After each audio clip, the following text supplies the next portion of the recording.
So I found this old Dell laptop. It has 4 gigs of RAM, a Core 2 Duo processor, and a old HDD drive, which is overall not that powerful. But right now it's blocking every ad on my network with pihole, even when I'm not at home. And the best part, you can do the exact same thing with any cheap laptop you find on the marketplace. And so in this video I'll show you how I did it.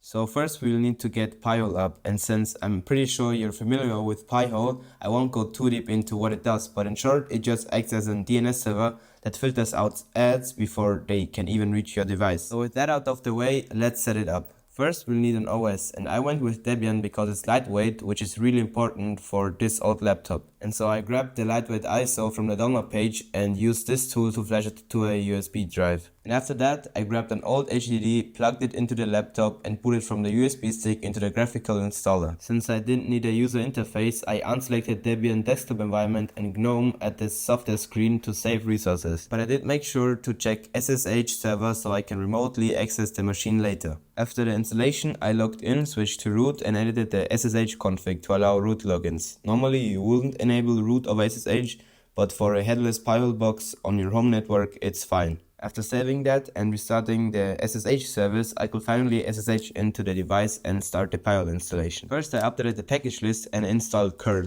Then the installation itself is as simple as copying the install command and going through the installation, where you select things like your interface and so on. The installation was pretty easy, but make sure that your IP is set to a static IP address because it could change later on. After that, I could open up the web interface and pihole is installed. But here's the thing, pihole can't block anything unless your devices actually use it as their DNS server. There are two ways to do this. You can either set the DNS server manually in your device's Wi-Fi settings, or you can set it directly in your router's admin panel. The router method is better since it will apply to every device on your network automatically. But keep in mind, if your pihole laptop goes offline, your router won't have a fallback DNS and you lose internet access until you revert the settings or turn pihole back on. So let's test this, and as you can see, I get no more ads.